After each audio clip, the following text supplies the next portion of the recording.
Good evening everybody. देखिए, पिछले video में मैंने आपको ब्याज, सिंपल एंड कंपाउंड इंटरेस्ट के कुछ क्वेश्चन कराए थे और आज फिर इसी वीडियो में उसके आगे के कुछ और क्वेश्चंस करा रहा हूँ। ध्यान से सुनना। जो अभी फर्स्ट शिफ्ट हुई है आरआरबी एनटीपीसी की, उसमें ब्याज के कुछ क्वेश्चंस आए हैं, 2 या 3 क्वेश्चंस आए हैं, तो ध्यान से सुनना। फर्स्ट क्वेश्चन है, मूलधन व साधारण ब्याज का अंतर 1300 रुपये दे रखा है आपको और वो रेट दे रखी है 5%। तो आपको मूलधन याद करना है। देखो, मूलधन और 7 साल के साधारण ब्याज का अंतर कितना, 1300 रुपये। रेट दे रखिए 5%। 5% लिख सकता हूँ मैं 1/20, यानी मुझे 20 रुपये पे 1 रुपये ब्याज मिलेगा पर ईयर। तो यहाँ पे 7 साल का ब्याज कितना हो जाएगा, 7 रुपये। तो 20 - 7 कितना हो गया, 13, यानी कि 20 रुपये मूलधन है और 7 साल का ब्याज 7 रुपये बन रहा है, तो उन दोनों का अंतर 13 रुपये होगा। लेकिन 13 की वैल्यू कितनी दे रखी है आपको, 1300 रुपये। तो 20 का भी 100 गुना हो जाएगा, यानी 2000 रुपये। ये आपका मूलधन होगा।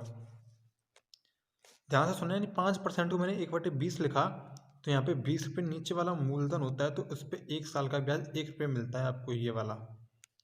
ओके, फिर 7 साल के ब्याज कितने रुपये हो जाएगा, 1 × 7 7 रुपये। तो 20 - 7 13 रुपये आएगा, यानी मूलधन माइनस ब्याज का अंतर वो दे रखा है 1300। 100 गुना पे बैठा है, तो मूलधन भी 100 रुपये ज़्यादा, 100 रुपये गुना पे होगा, यानी 2000 रुपये। अगला क्वेश्चन देखो आप। कोई धनराशि 2 वर्ष बाद 720 हो जाती है और 7 वर्ष बाद 1020 हो जाती है। तो रेट वे आपको प्रिंसिपल अमाउंट याद करना है और सिंपल इंटरेस्ट दे रखा है। देखिए, प्रिंसिपल अमाउंट प्लस 2 साल का ब्याज लगा के हो जाती है 720। प्रिंसिपल अमाउंट प्लस 7 साल का ब्याज लगा के हो जाती है 1020। मैंने इनका डिफरेंस लिया, तो प्रिंसिपल अमाउंट से प्रिंसिपल अमाउंट कट जाएगा। यहाँ पे 5 साल का ऐसा ही बचेगा, 7 साल के ऐसा ही में से 2 साल का ऐसा ही जाएगा, तो और कितना आएगा, 300 रुपये। तो यहाँ पे 1 साल का ऐसा कितना होगा, 60 रुपये। और सिंपल इंटरेस्ट है, वो हर साल उतना ही मिलता है जितना पहले साल मिलता है, यानी पहले साल 60 है तो अगले साल भी 60 मिलेगा, उससे अगले साल भी 60 मिलेगा। तो यानी 2 साल का कितना हो जाएगा, 120 रुपये। और यहाँ पे 2 साल का ब्याज और प्रिंसिपल अमाउंट की वैल्यू 720 है, इसमें से मैं 120 घटा दूंगा, तो प्रिंसिपल अमाउंट कितना रुपये आ जाएगा, 600 रुपये। ये तो प्रिंसिपल अमाउंट आ गया अपना। अब आपको रेट याद करनी है, तो 1 साल का ब्याज बट्टी प्रिंसिपल अमाउंट इंटू 100। 1 साल का ब्याज 60 रुपये बट्टी प्रिंसिपल अमाउंट 600 रुपये इंटू 100, यानी 10% रेट है। इस तरह के क्वेश्चन करने हैं आपको। नेक्स्ट क्वेश्चन देखो आप। क्वेश्चन थोड़ा लंबा है पर आसान है। एक व्यक्ति 25,000 रुपये की धनराशि को अपने 2 बेटों के बैंक खातों में इस प्रकार जमा कराना चाहता है कि जब वे 18 वर्ष के हों उन्हें बराबर ब्याज प्राप्त हो। उनके बेटों की वर्तमान आयु 12 और 14 वर्ष दे रखी है और वो 18 वर्ष के हो जाए तब तक जमा करा रहा है, ठीक है। तो साधारण ब्याज की दर से 5% है। तो बताओ छोटे बेटे के बैंक खाते में कितने रुपए जमा कराए। एक 12 वर्ष का, एक 14 वर्ष का, दोनों जब तक 18 वर्ष के होंगे तब तक बैंक खाते में जमा कराए थे उसने रुपए, और उनका ब्याज उनको बराबर मिल रहा है। तो देखो, यहाँ पे अपन क्या लिखना है, पहला बेटा ये रहा, दूसरा बेटा ये रहा। देखना, एक 12 से 18 होने में 6 वर्ष लेगा, दूसरा 14 से 18 होने में 4 वर्ष लेगा। दोनों के ब्याज कितनी दे रखी है, 5% साधारण ब्याज है, तो यानी 6 साल में 5 के हिसाब से 30% ब्याज ले लेगा, और ये 4 साल में 5 के हिसाब से कितने, 20% ब्याज ले लेगा। एक बात ध्यान रखना, जो छोटा है, जो छोटा बेटा है वो ज़्यादा साल तक ब्याज लेगा, तो उसको कम रुपए दिए जाने चाहिए। तो मैंने 20 को इधर ले लिया, जो बड़ा वाला बेटा है 30 रुपये उसको इधर ले लिया। इनका जो अनुपात होता है वही उनके मूलधन के अनुपात के बराबर होता है, ये आपको ध्यान रखना है। यहाँ पे टोटल ब्याज निकल के आ रहा है, और जो इनका रेसिप्रोकल ले लेते हैं, एक दूसरे का इधर उधर कर देते हैं। जैसे 20 को इधर ले आया मैं, जो बड़ा वाला बेटा है, और छोटे वाले बेटे को इधर ले गया मैं। ये इनका होता है मूलधन का अनुपात, क्योंकि जो छोटा होगा ना वो ज़्यादा रुपए करके तभी तो उनके बराबर ब्याज प्राप्त कर पाएगा। जैसे 14 साल वाला है, इसको कम रुपए मिलेंगे, ये 4 साल में, इसको ज़्यादा रुपए मिलेंगे तो 4 साल में कर लेगा। और वो 6 साल वाला है, जो बड़ा बेटा मतलब एज में छोटा है लेकिन टाइम ज़्यादा ले रहा है, उसको रुपये कम मिलने चाहिए क्योंकि टाइम ज़्यादा ले रहा है, यानी कम रुपये भी और ब्याज प्राप्त कर लेगा। तो उसके लिए हमने 20 ले लिया ये। तो इनके अनुपात कितना आ गया, 2:3। टोटल वैल्यू कितनी हो गई, 5। 5 की वैल्यू कितनी दे रखी है अपने को, 25,000 रुपये।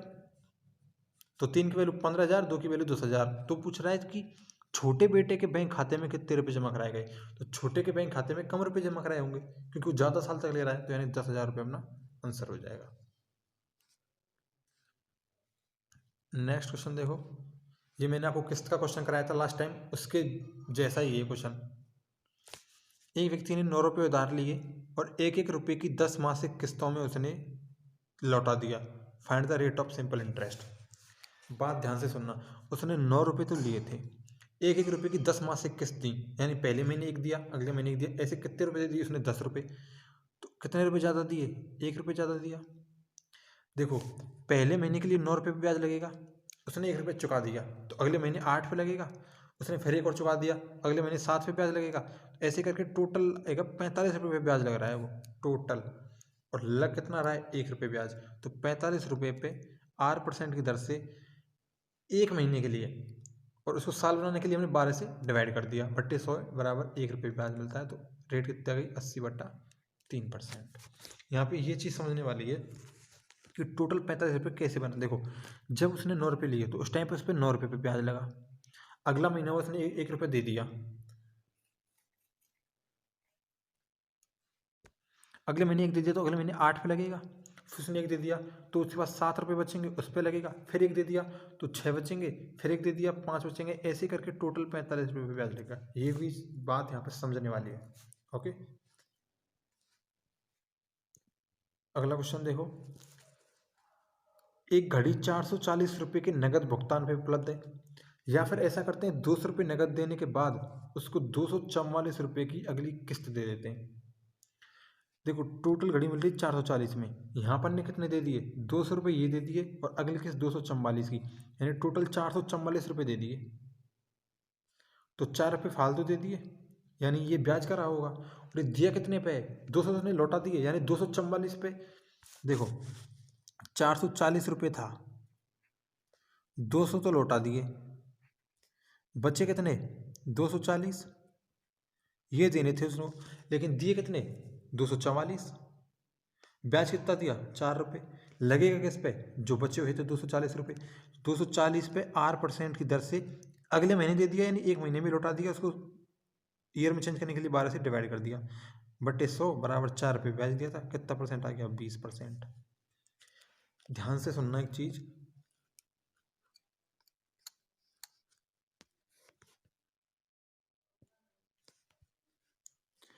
उसको 440 रुपये में लेनी थी, लेकिन उसने क्या कहा? मैं किस्त पे लूँगा, तो 200 रुपये तो उसने नगद दे दिए, बचे 240 रुपये, लेकिन दिए कितने उसने? 244।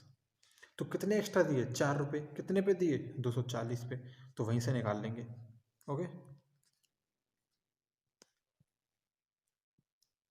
अगला क्वेश्चन देखो आप, एक व्यक्ति 4% वार्षिक साधारण ब्याज की दर से 3 गुना हो जाती है राशि, तो बताओ वे अपने साधारण ब्याज की किस दर से उसी समय में 6 गुना हो जाएगी।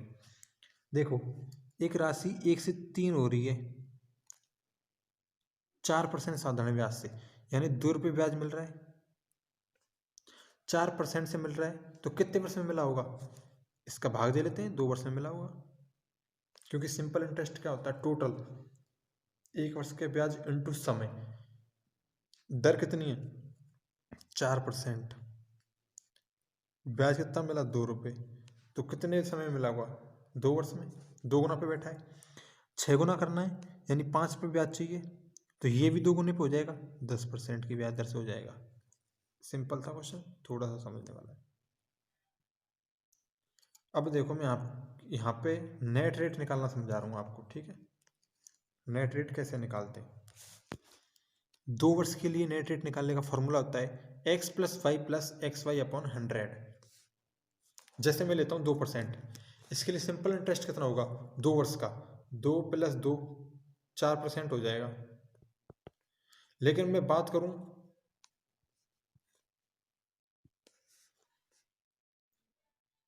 कंपाउंड इंटरेस्ट की, उसके लिए क्या करना पड़ेगा? 2 + 2 + xy/100, यानी 2 × 2/100, 4.04। यहाँ पे x सेम भी हो सकता है और अलग अलग भी हो सकता है। जैसे मान लो 2% पहले वर्ष के लिए और 3% दूसरे वर्ष के लिए, तो उसके लिए क्या होगा? 2 + 3 + 2 × 3/100, तो वहाँ से निकाल लेंगे। अब ये देखो, ये 3 वर्ष के लिए, इसका फॉर्मूला होता है 3 × R.3R² आपको देखो 2% के लिए वही निकालना, 3 वर्ष के लिए नेट सिंपल तो 6% हो जाएगी 3 × 2, लेकिन कंपाउंड निकालनी है अपने को, तो उसके लिए फॉर्मूला 3R, इसको पीछे से शुरू करेंगे अपन। R³ कितना हो जाएगा 8, लेकिन हमेशा अपने को 2 वैल्यू लेनी है पीछे से। 8 यानी 0.8 लिख सकते हैं अपन, 8 को 0.8 लिख सकते हैं 8 को। 3R², R² कितना हो जाएगा 4 × 3 12, इसकी 2 वैल्यू ले ली, 2 संख्या तक लेना है। उसके बाद पॉइंट पे पॉइंट लगा दिया, अब 3 × R कितना हो जाएगा 6, तो 6.1208, ये अपना 3 साल के लिए। अलग अलग भी हो सकता है ऐसे, पर ये 3 साल का जो है ये सेम रेट के लिए होता है। अगर ये 3 साल अलग अलग होते तो पहली 2 रेट में निकाल लेते इस फॉर्मूले से, फिर जो नेट आती उसका तीसरे के साथ इसी फॉर्मूले से निकालते। चलो नेक्स्ट क्वेश्चन करते हैं आप। 36 रुपये की धनराशि 2 वर्ष में 64 रुपये हो जाती है, तो बताओ, आपको रेट बतानी है इसमें। ओके गाइज, रेट के लिए देखो बहुत शानदार तरीका है। 36 रुपये की राशि है जो 64 रुपये हो रही है, 2 साल की हो रही है, तो इसका स्क्वायर रूट ले लो अगर आ रहा है तो स्क्वायर रूट लेने से वो 1 साल का बन जाता है, यानी 6 रुपये की राशि 8 रुपये बन जाएगी यहाँ पे। तो रेट कितनी आ जाएगी 2/6 × 100। देखो 2 रुपये ब्याज मिलेगा यहाँ से, 6 से 8 हो गई, 2 रुपये ब्याज मिलेगा कितने पे 6 पे × 100, यानी 33 सही 1/3।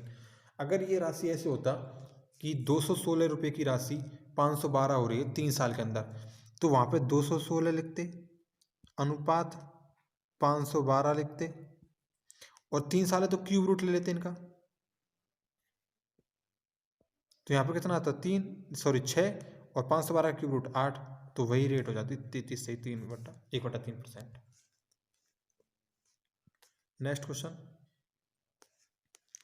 ये बोल रहा है कि 2000 रुपये की धनराशि चक्रवृद्धि ब्याज की किसी निश्चित दर से 4 वर्ष बाद 3000 रुपये हो जाती है, तो बताओ 12 वर्ष बाद वह धनराशि कितनी हो जाएगी। एक चीज ध्यान से सुनना इस क्वेश्चन में, देखो 2000 रुपये की राशि 3000 रुपये हो जाती है 4 वर्ष के अंदर। चक्रवृद्धि ब्याज में हमेशा समान समय में मूलधन और मिश्र धन के अनुपात सेम आता है, यानी कि 4 वर्ष में जो यहाँ पे अनुपात 2:3 है, 2:3, तो आने वाले 4 साल में ये अनुपात फिर से 2:3 होगा।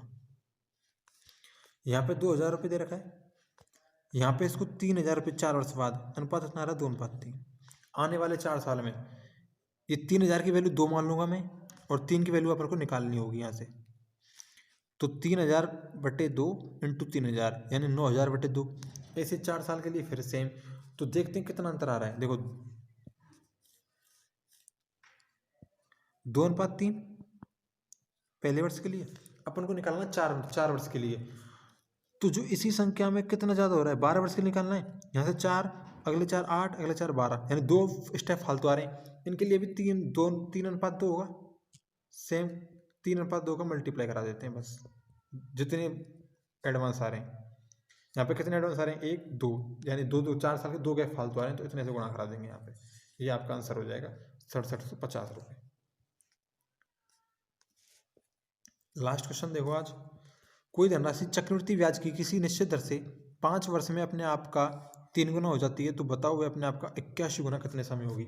यहाँ पे चक्रवृद्धि ब्याज दे रखा है, कंपाउंड इंटरेस्ट दे रखा है, और इस समान समय उतने ही गुना बढ़ती है जितने गुना में 1 वर्ष में बढ़ती है। 1 से 3 5 वर्ष में, अगले 5 में 3 से 9 होगी 3 गुना पे, अगले 5 वर्ष में फिर 3 गुना हो जाएगी, अगले 5 वर्ष में फिर 3 गुना हो जाएगी, 81 आ जाएगा। कितने वर्ष हो गए 5 5 5 4 20 वर्ष। इसी क्वेश्चन को मैं ऐसे बोलता, कोई धनराशि 4 वर्ष में अपने आप का 2 गुना हो रही है, तो बताओ अपने आप का 16 गुना होता कितना टाइम समय लेगी। तो देखो 4 वर्ष में अपने आप का 2 गुना, अगले 2 से 4 होगा, फिर 4 से 8 होगा, फिर 8 से 16 होगा। यहाँ 2 वर्ष लिया तो यहाँ भी 2 वर्ष लेगी, यहाँ भी 2 वर्ष लेगी, यहाँ भी 2 वर्ष लेगी, सॉरी यहाँ पे 4 था तो यहाँ भी 4 लेगी, सॉरी गाइज।